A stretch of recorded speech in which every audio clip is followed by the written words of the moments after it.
ಎಲ್ರಿಗೂ ನಮಸ್ತೆ. ನಾನು ಅಶ್ವಥ್. ವೆನಿಜುವೆಲಾ ಡ್ರಗ್ಸ್ ಸಪ್ಲೈ ಮಾಡ್ತಾ ಇದೆ, ಅಕ್ರಮವಾಗಿ ನುಸುಳುಕೋರರು ಅಮೆರಿಕಕ್ಕೆ ಬರ್ತಾ ಇದ್ದಾರೆ. ಇದನ್ನು ನಿಯಂತ್ರಣ ಮಾಡೋದಕ್ಕೆ ನಾವು ಮಡೋರೋ ಅವರನ್ನು ಬಂಧಿಸಿದ್ದೇವೆ ಅಂತ ಡೊನಾಲ್ಡ್ ಟ್ರಂಪ್ ತಮ್ಮ ಸೇನಾ ಕಾರ್ಯಾಚರಣೆ ಸಮರ್ಥನೆ ಮಾಡಿಕೊಂಡಿದ್ದಾರೆ. ಆದರೆ ಇದು ನಿಜವಾದ ಕಾರಣ ಅಲ್ಲ ಅನ್ನೋದು ಎಲ್ಲರಿಗೂ ಗೊತ್ತಿರೋ ವಿಚಾರ. ಅಮೆರಿಕ ವೆನಿಜುವೆಲಾದಲ್ಲಿರುವ ಕಚ್ಚಾ ತೈಲ ಎಂಬ ನಿಧಿಯ ಮೇಲೆ ಕಣ್ಣಿಟ್ಟಿದೆ. ಹೀಗಾಗಿ ಕಚ್ಚಾ ತೈಲವನ್ನು ತೆಗೆಯಲು ಮಡೋರೋ ಅವರನ್ನು ಅಮೆರಿಕ ಬಂಧಿಸಿದೆ. ಹೀಗಾಗಿ ನೀವೊಂದು ಪ್ರಶ್ನೆಯನ್ನು ಕೇಳಬಹುದು, ಅಮೆರಿಕದಲ್ಲಿ ಕಚ್ಚಾ ತೈಲ ಇದ್ದರೂ ವೆನಿಜುವೆಲಾದ ಮೇಲೆ ಅಮೆರಿಕ ಕಣ್ಣು ಹಾಕಿದ್ದು ಯಾಕೆ? ಈ ಹಿಂದೆ ಸೌದಿ ಅರೇಬಿಯಾಕ್ಕೆ ಅಮೆರಿಕ ಮಾಡಿದ್ದೇನು? ಮುಖ್ಯವಾಗಿ ವೆನಿಜುವೆಲಾದಲ್ಲಿ ಅಮೆರಿಕಕ್ಕೆ ತೈಲ ಕೊರೆಯಲು ಅನುಮತಿ ಇದೆಯಾ? ಅದಕ್ಕಿಂತ ಮುಖ್ಯವಾಗಿ ಭಾರತದ ಮೇಲೆ ವೆನಿಜುವೆಲಾದ ಮೇಲೆ ದಾಳಿ ನಡೆದ ನಂತರ ಆಗುವ ಪರಿಣಾಮಗಳೇನು? ಇತ್ಯಾದಿ ಎಲ್ಲ ವಿಚಾರಗಳನ್ನು ನಾನು ಈ ವಿಡಿಯೋದಲ್ಲಿ ತಿಳಿಸ್ತಾ ಇದ್ದೀನಿ. ಸೌದಿಗೆ ಅಮೇರಿಕ ಏನು ಮಾಡಿತ್ತು ಅಂತ ತಿಳ್ಕೊಳ್ಳೋ ಮೊದಲು ಕಚ್ಚಾ ತೈಲದ ಮೇಲೆ ಅಮೇರಿಕಕ್ಕೆ ಯಾಕೆ ಇಷ್ಟೊಂದು ಲವ್ ಅಂತ ಅನ್ನೋದನ್ನು ತಿಳ್ಕೊಬೇಕಾಗುತ್ತೆ. ಅಮೇರಿಕದ ಆರ್ಥಿಕ ಶಕ್ತಿ ಯಾವುದು ಅಂತಂದರೆ ಅದು ಡಾಲರ್. ಈ ಡಾಲರ್ನಿಂದನೇ ಒಂದು ದೇಶದ ಅರ್ಥವ್ಯವಸ್ಥೆಯನ್ನು ದಿನ ಬೆಳಗ್ಗೆ ಆಗುವುದರ ಒಳಗಡೆ ಬುಡಮೇಲು ಮಾಡಬಹುದು. ಈ ಡಾಲರಿಗೆ ಇಷ್ಟೊಂದು ಶಕ್ತಿ ಬಂದಿದ್ದು ಎಲ್ಲಿಂದ ಅಂತಂದರೆ ಅದು ಕಚ್ಚಾ ತೈಲದಿಂದ. ಆಟೋಮೊಬೈಲ್ ಕ್ಷೇತ್ರ ತೆರೆದುಕೊಳ್ತಾ ಇದ್ದಂತೆ ಅಮೇರಿಕ ಮತ್ತು ಬ್ರಿಟಿಷರು ತೈಲ ನಿಕ್ಷೇಪವನ್ನು ಹುಡುಕ್ತಾ ಇದ್ದರು. ಈ ಸಂದರ್ಭದಲ್ಲಿ ಈ ಎರಡು ದೇಶಗಳಿಗೆ ಮಾತ್ರ ಭೂಮಿಯ ಅಡಿಯಿಂದ ತೈಲವನ್ನು ಕೊರೆದು ಸಂಸ್ಕರಣೆ ಮಾಡುವ ತಂತ್ರಜ್ಞಾನ ತಿಳಿದಿದ್ದು.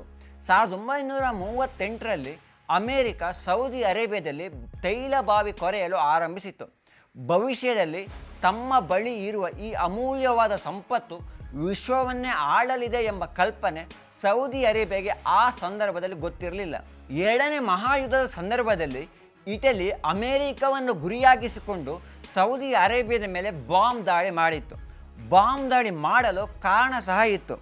ತನ್ನ ವಿರೋಧಿ ದೇಶಗಳಿಗೆ ಸೌದಿ ಅರೇಬಿಯಾ ಇಂಧನವನ್ನು ಪೂರೈಸುತ್ತದೆ ಎಂಬ ಕಾರಣಕ್ಕಾಗಿ ಸೌದಿ ಅರೇಬಿಯಾ ಮತ್ತು ಬಹರೈನ್ ಮೇಲೆ ಇಟಲಿ ದಾಳಿ ನಡೆಸಿತ್ತು.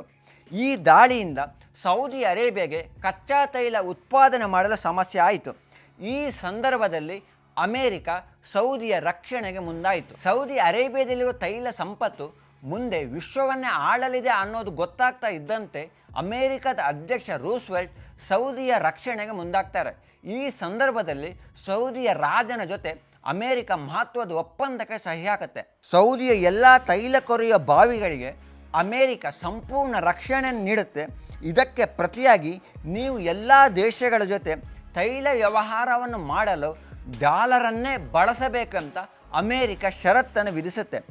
ಭದ್ರವಾದ ಸೈನ್ಯ ಇಲ್ಲದ ಕಾರಣ ಬೇರೆ ದೇಶಗಳು ತಮ್ಮ ಮೇಲೆ ದಾಳಿ ಮಾಡಬಹುದು ಎಂಬ ಭಯದಿಂದ ಸೌದಿ ಅರೇಬಿಯಾ ಅಮೇರಿಕದ ಷರತ್ತಿಗೆ ಒಪ್ಪಿ ಸಹಿ ಮಾಡುತ್ತೆ.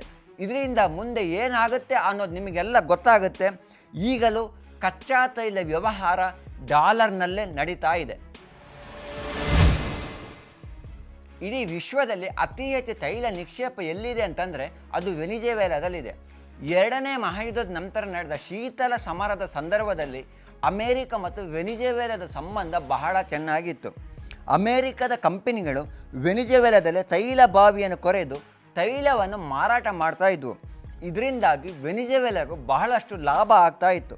1977ರಲ್ಲಿ ಪರ್ ಕ್ಯಾಪಿಟಾ ಅಥವಾ ತಲಾದಾಯದಲ್ಲಿ ವೆನಿಜುವೆಲಾ ವಿಶ್ವದಲ್ಲೇ ಮೊದಲ ಸ್ಥಾನದಲ್ಲಿತ್ತು. ವಿಶ್ವದಲ್ಲಿ ಶ್ರೀಮಂತ ದೇಶವಾಗಿದ್ದ ವೆನಿಜುವೆಲಾ 1977ರಲ್ಲಿ ತನ್ನಲ್ಲಿದ್ದ ತೈಲ ಕಂಪನಿಗಳನ್ನೆಲ್ಲ ರಾಷ್ಟ್ರೀಕರಣ ಮಾಡಿತ್ತು.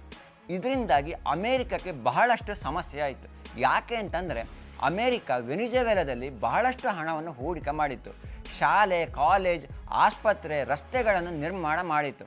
ಒಮ್ಮಿಂದೊಮ್ಮೆಲೆ ರಾಷ್ಟ್ರೀಕರಣ ಮಾಡಿದ್ರಿಂದ ಅಮೇರಿಕದ ಕಂಪನಿಗಳಿಗೆ ಬಹಳಷ್ಟು ಹೊಡೆತ ಬಿತ್ತು. ಕೊನೆಗೆ ಅಮೇರಿಕದ ಕಂಪನಿಗಳು ವೆನಿಜುವೆಲಾವನ್ನು ತೊರೆದವು. ಅಮೇರಿಕದ ಕಂಪನಿಗಳು ವೆನಿಜುವೆಲಾವನ್ನು ತೊರೆದಿದ್ದರೂ ಮೂಲ ಸೌಕರ್ಯ ಮಾತ್ರ ಹಾಗೇ ಇತ್ತು. ಇದನ್ನು ಬಳಸಿ ವೆನಿಜುವೆಲಾ ತೈಲ ಉತ್ಪಾದನೆ ಮಾಡಿ ಬೇರೆ ದೇಶಗಳಿಗೆ ತೈಲವನ್ನು ಮಾರಾಟ ಮಾಡ್ತಾ ಇತ್ತು.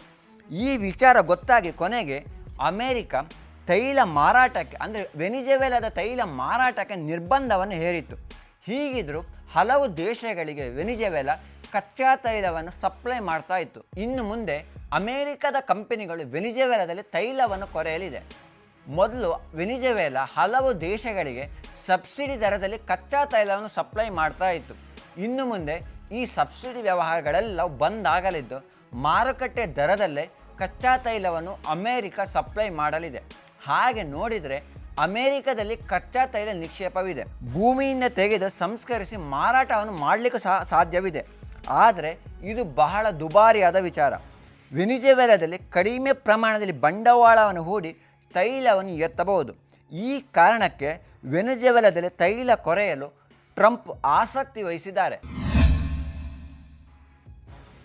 ಮೊದಲೇ ಹೇಳಿದಂತೆ ಕೃಷಿ, ಕೈಗಾರಿಕಾ, ಆಟೋಮೊಬೈಲ್ ಯಾವುದೇ ಕ್ಷೇತ್ರವನ್ನು ತೆಗೆದುಕೊಂಡರೂ ಅಲ್ಲಿ ಪೆಟ್ರೋಲ್ ಮತ್ತು ಡೀಸೆಲ್ನ ಬಳಕೆ ಈಗಲೂ ಬಹಳಷ್ಟು ಇದೆ. ಈ ವಿಚಾರ ಅಮೇರಿಕಾಗೆ ಗೊತ್ತಿದೆ. ಇಡೀ ವಿಶ್ವದ ಆರ್ಥಿಕತೆ ನಿಂತಿರೋದು ಯಾವುದು ಅಂತಂದರೆ ಅದು ಕಚ್ಚಾ ತೈಲದ ಮೇಲೆ. ಕಚ್ಚಾ ತೈಲದ ಬೆಲೆ ಏರಿಕೆಯಾದರೆ ಅಲ್ಲೋಲ ಕಲ್ಲಲಾಗುತ್ತೆ. ಕೆಲವೊಂದು ಕಡೆ ಸರ್ಕಾರಗಳೇ ಪತನಗೊಂಡಂಥ ಉದಾಹರಣೆ ಸಹ ಇದೆ. ಕಚ್ಚಾ ತೈಲದ ಬಳಕೆ ಇರುವಷ್ಟು ಸಮಯ ಅದು ಡಾಲರ್ನಲ್ಲೇ ನಡೀತಾ ಇದೆ. ಆದರೆ ರಷ್ಯಾ ಉಕ್ರೇನ್ ಯುದ್ಧದ ನಂತರ ಇದು ಬದಲಾಗಿದೆ. ರಷ್ಯಾದ ಡಾಲರ್ ಖಾತೆಗಳನ್ನು ಫ್ರೀಸ್ ಮಾಡಿದ ನಂತರ ರಷ್ಯಾ ಬೇರೆ ದೇಶಗಳೊಟ್ಟಿಗೆ ಸ್ಥಳೀಯ ಕರೆನ್ಸಿಯಲ್ಲಿ ವ್ಯವಹಾರ ಮಾಡಲು ಮುಂದಾಯಿತು. ಇದು ಡಾಲರ್ಗೆ ನೀಡಿದ ಮೊದಲ ಪೆಟ್ಟು. ಇದರ ಜೊತೆ ಬ್ರಿಕ್ಸ್ ದೇಶಗಳು ತಮ್ಮದೇ ಆದ ಕರೆನ್ಸಿಯನ್ನು ತರಲು ಮಾತುಕತೆ ಸಹ ನಡೆಸ್ತಾ ಇವೆ. ಒಂದು ವೇಳೆ ಮತ್ತಷ್ಟು ದೇಶಗಳು ಸ್ಥಳೀಯ ಕರೆನ್ಸಿಯಲ್ಲಿ ವ್ಯವಹಾರ ನಡೆಸಿದರೆ ಡಾಲರ್ ಸಾಮ್ರಾಜ್ಯ ಕುಸಿಯಲಿದೆ. ಡಾಲರ್ ಕುಸಿದರೆ ಅಮೇರಿಕದ ಆರ್ಥಿಕತೆಯೇ ಕುಸಿಯಲಿದೆ. ಬಿಸ್ನೆಸ್ ಮ್ಯಾನ್ ಆಗಿರುವ ಟ್ರಂಪಿಗೆ ಈ ವಿಚಾರ ಗೊತ್ತಿದೆ. ಹೀಗಾಗಿ ಅಧಿಕಾರಕ್ಕೆ ಏರಿದ ಕೂಡಲೇ ಡ್ರಿಲ್ ಬೇಬಿ ಡ್ರಿಲ್ ಅನ್ನುವ ಮೂಲಕ ಕಚ್ಚಾ ತೈಲ ಕೊರೆಯಲು ಅನುಮತಿಯನ್ನು ನೀಡಿದರು. ಅಷ್ಟೇ ಅಲ್ಲದೆ ಈ ಹವಾಮಾನ ಒಪ್ಪಂದಗಳೆಲ್ಲವೂ ಬೋಗಸ್ ಅಂತ ಟ್ರಂಪ್ ಹೇಳಿದರು. ಇದರ ಜೊತೆ ಬೈಡನ್ ಸರ್ಕಾರ ಎಲೆಕ್ಟ್ರಿಕ್ ವಾಹನವನ್ನು ಖರೀದಿ ಮಾಡಲಿಕ್ಕೆ ಬಹಳಷ್ಟು ಸಬ್ಸಿಡಿಯನ್ನು ನೀಡಿದರು. ಆದರೆ ಟ್ರಂಪ್ ಈ ಸಬ್ಸಿಡಿನೆಲ್ಲ ಬಂದ್ ಮಾಡಿ ಈಗ ವೆನಿಜುವೆಲಾವನ್ನು ಗೆಲ್ಲುವ ಮೂಲಕ ಕಚ್ಚಾ ತೈಲ ವ್ಯವಹಾರಕ್ಕೆ ಮುಂದಾಗಿದ್ದಾರೆ. ಭಾರತ ಮತ್ತು ಅಮೆರಿಕದ ನಡುವೆ ವ್ಯಾಪಾರ ಒಪ್ಪಂದ ಮಾತುಕತೆ ನಡೀತಾ ಇದ್ರೂ ಇಲ್ಲಿವರೆಗೂ ಸಹಿ ಬಿದ್ದಿಲ್ಲ. ಹಾಗೆ ನೋಡಿದರೆ ಅಮೆರಿಕ ಭಾರತದಿಂದ ಹೆಚ್ಚಿನ ಪ್ರಮಾಣದಲ್ಲಿ ವಸ್ತುಗಳನ್ನು ಆಮದು ಮಾಡಿಕೊಳ್ತಾ ಇದೆ. ಇದಕ್ಕಾಗಿ ಡೈರಿ ಮತ್ತು ಕೃಷಿ ಉತ್ಪನ್ನಗಳನ್ನು ಮಾರಾಟ ಮಾಡಲು ಭಾರತ ಅನುಮತಿ ನೀಡಬೇಕು ಅಂತ ಬೇಡಿಕೆಯನ್ನು ಇಟ್ಟಿದೆ. ಈ ಬೇಡಿಕೆಗೆ ಭಾರತ ಪುರಸ್ಕರಿಸಿಲ್ಲ. ರಷ್ಯಾದಿಂದ ಕಚ್ಚಾ ತೈಲವನ್ನು ಆಮದು ಮಾಡ್ತಾ ಇರೋದಕ್ಕೆ ಅಮೆರಿಕ 25% ಅಂದರೆ 25% ದಂಡವನ್ನು ವಿಧಿಸಿದೆ. ಕೃಷಿ ಮತ್ತು ಡೈರಿ ಉತ್ಪನ್ನಗಳ ಮಾರಾಟಕ್ಕೆ ಅವಕಾಶವನ್ನು ನೀಡದ ಕಾರಣ ಮುಂದೆ ವೆನಿಜುವೆಲಾ ಕಚ್ಚಾ ತೈಲವನ್ನು ಖರೀದಿಸಲು ಅಮೆರಿಕ ಒತ್ತಡ ಹೇರುವಂಥ ಸಾಧ್ಯತೆಗಳಿದೆ. ಹೀಗಾಗಿ ಭಾರತದ ನಡೆ ಏನು ಅನ್ನೋದು ಸದ್ಯದ ಕುತೂಹಲ.